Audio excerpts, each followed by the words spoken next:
अमृत महोत्सव पर राजस्थान विधानसभा द्वारा आयोजित इस विशेष आयोजन में उपस्थित विश्व के सबसे बड़े लोकतंत्र भारत की सम्माननीय राष्ट्रपति श्रीमती द्रौपदी मुर्मू जी, विधानसभा अध्यक्ष श्रीमान डॉक्टर सीपी जोशी जी और यहाँ उपस्थित सभी सम्माननीय विधायकगण, अन्य सभी गणमान्य जनों को का मैं स्वागत और अभिनंदन करता हूं। मुझे इस बात की प्रसन्नता है कि आप सभी के साथ आज यहाँ लोकतंत्र को सशक्त करने से जुड़े इस पवित्र और गरिमामयी कार्यक्रम में उपस्थित होने का सौभाग्य मुझे प्राप्त हुआ है। विधानसभा लोकतंत्र का पवित्र स्थल है, पवित्र सदन है। मैं मानता हूँ कि विकास की जो भावी मानवीय आवश्यकताएं हैं उनके अनुरूप नियम कानून बनाने और हमारे लोकतांत्रिक कार्य प्रणाली को सुदृढ़ करने का यह पावन स्थल है। विधायिका यदि प्रभावी रूप में कार्य करती है तो उसका सीधा असर कार्यपालिका पर पड़ता है और कालांतर में इससे जनता के हित से जुड़े मुद्दों, विकास कार्यों, जन कल्याण योजनाओं को धरातल पर लाया जाकर उनका क्रियान्वयन सुनिश्चित किया जा सकता है। इसलिए इस सदन के सभी सदस्यों से यह अपेक्षा भी की जाती है कि वे सदन की मर्यादा को कायम रखते लोकतंत्र के सशक्तिकरण के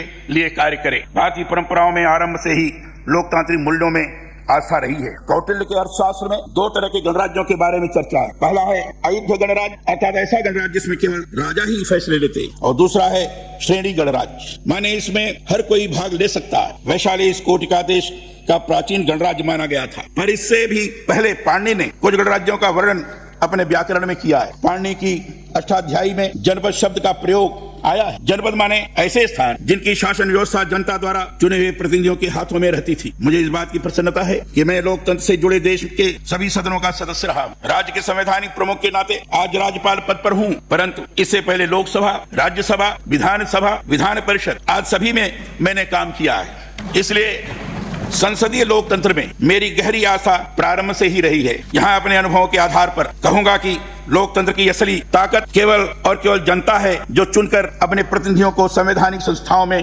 भेजती है। इसलिए लोकतांत्रिक संस्थाओं के अंतर्गत हमारा सर्वोच्च कर्तव्य भी यही है कि जन विश्वास पर खरा उतरते उनके सर्वांगीण विकास के लिए इन संस्थाओं के जरिए हम काम करें। प्रयास करें कि सदन निरर्थक बहस और एक दूसरे पर आरोप प्रत्यारोप लगाने का स्थान नहीं है। यह वह स्थान है जहां पर जन कल्याण से जुड़े मुद्दों पर सार्थक रूप में भावी ढंग से कार्य किया जाता है। व्यक्तिगत रूप से मैं यह मानता हूं कि स्वाधीनता का अर्थ राजनीतिक स्वाधीनता भरी नहीं है। स्वाधीनता का अर्थ आर्थिक कल्याण, सामाजिक न्याय, सांस्कृतिक मूल्यों में विश्वास और भावनात्मक पुनर्जागरण। जनता के चुने हुए प्रतिनिधियों का यह दायित्व बनता है कि वह इसी संदर्भ में अपने लोकतांत्रिक शक्तियों का अधिकाधिक उपयोग करें। लोकतांत्रिक मूल्य मतदान से चुनी सरकारों में ही निहित नहीं है, बल्कि यह निर्वाचित प्रतिनिधियों की वह आवाज है जिसमें पूर्वाग्रहों से परे होकर किन्हीं सार्थक मुद्दों, निर्णयों पर मंथन किया जाता है। मैं चाहता हूं कि सदन के पवित्र सदन में पक्ष प्रतिपक्ष संवैधानिक मर्यादाओं के साथ सहमति असहमति के जरिए अपनी लोकतांत्रिक अभिव्यक्ति करें। सदन के प्रतिनिधि अपनी बात सदन में रखें, परंतु अनुशासन और शालीनता के साथ। संविधान ने हमें अधिकार दिए तो कर्तव्यों का पाठ भी पढ़ाया है। जरूरत इस बात की है कि दोनों के प्रति ही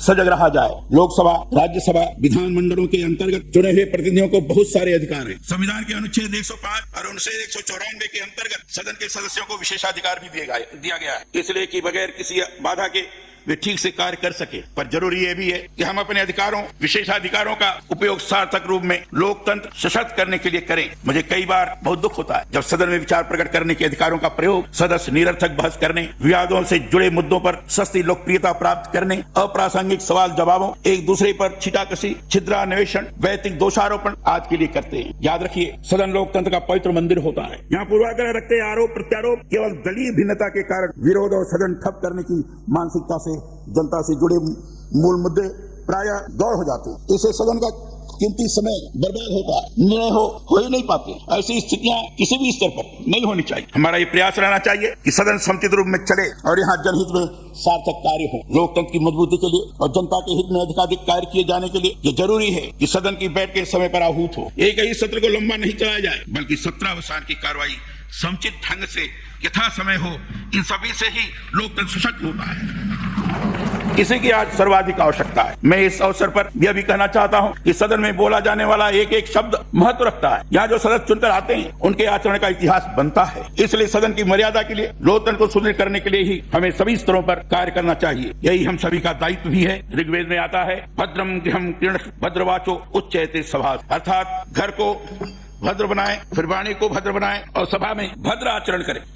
यहाँ मर्यादित व्यवहार हो, इसके लिए सभी सचेत रहेंगे, तभी लोकतंत्र के प्रति आस्था और विश्वास सदा बना रहेगा।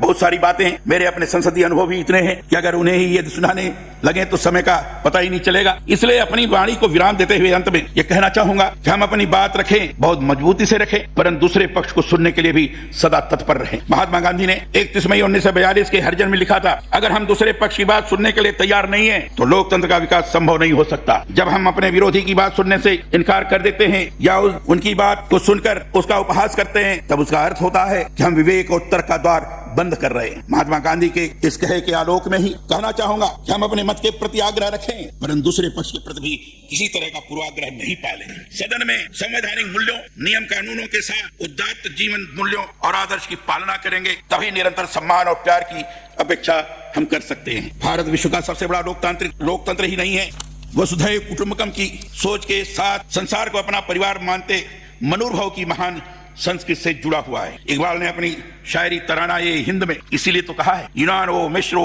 रोमा सब मिट गए जहां से, अब तक मगर है बाकी नामो निशा हमारा, कुछ बात है कि हस्ती मिटती नहीं हमारी।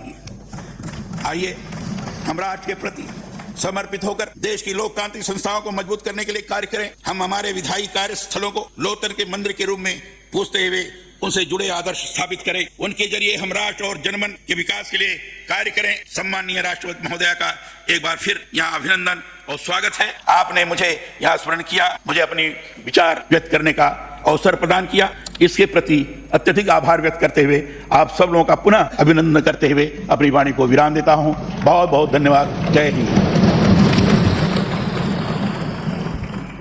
माननीय राज्यपाल महोदय का आभार। जिस गौरवान्वित पल का इंतजार था, अब मैं आदर के साथ भारत के माननीय राष्ट्रपति महोदय से राजस्थान विधानसभा के इस सदन को संबोधित कर अनुग्रहित करने के लिए विनम्र अनुरोध है।